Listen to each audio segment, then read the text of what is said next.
اللہ الرحمن الرحیم۔ پوچھتے ہیں کہ سجدے میں دعا مانگنے کا طریقہ کیا ہے؟ دعا تو ایک مخصوص عمل ہے اور مستقل جو ہے جب دعا مانگی جائے تو اس کے اپنے آداب ہیں۔ جہاں تک سجدے میں دعا کی بات ہے تو نفل نمازوں میں سجدے میں دعا مانگنا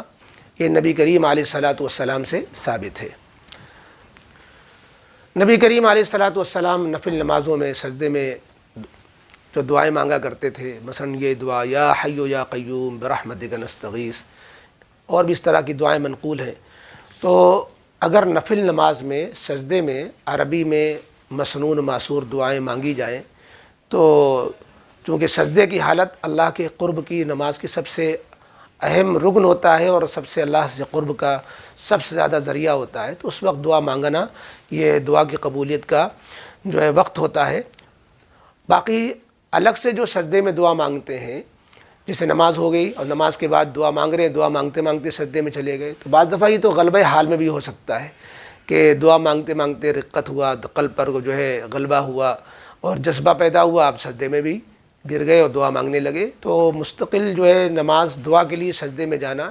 اس میں بھی کوئی حرج نہیں ہے، لیکن سنت یہی ہے کہ نفل نماز کے سجدے میں دعا مانگی جائے۔ اور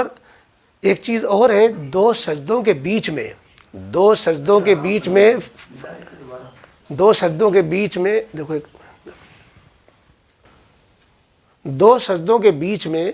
بھی ایک اہم دعا ہے جو ہماری دین دنیا آخرت کے لیے بڑی مفید ہے۔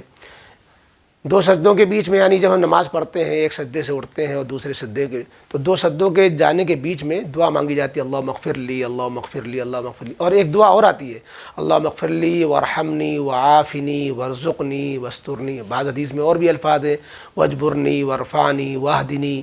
تو یہ دعا یاد کر لینی چاہیے، چونکہ جو دعائیں نبی کریم علیہ الصلاۃ والسلام سے جس موقع پر منقول ہیں، ان کی جو افضلیت ہے وہ افضلیت اور وہ مقام و مرتبہ ہماری دوسری دعاؤں کو نہیں حاصل ہو سکتا۔ اس لیے ہمیں یہ دیکھنا چاہیے کس موقع پر کیا دعا نبی کریم علیہ الصلاۃ والسلام سے ثابت ہے، اس کا اہتمام کریں، پھر اپنی مرضی ہے اسی میں جو اور بھی دعائیں اپنے مقصد کی لگا لیں۔ تو بہرحال یہ سجدے میں دعا مانگنے کی جو بغیر نماز کے سجدہ ہے اس میں جائز تو ہے، لیکن افضل یہ ہے کہ نفل نماز کے سجدوں میں مانگی جائے، اور دیگر نمازوں میں بھی دو سجدوں کے بیچ میں دعا مانگنے کا جو مسنون دعا وہ بھی پڑھی جائے، اور اکیلے نماز پڑھ رہے ہیں، امام نہیں ہے، تو اس موقع پر بھی دعا مانگی جا سکتی ہے، کوئی حرج نہیں ہے۔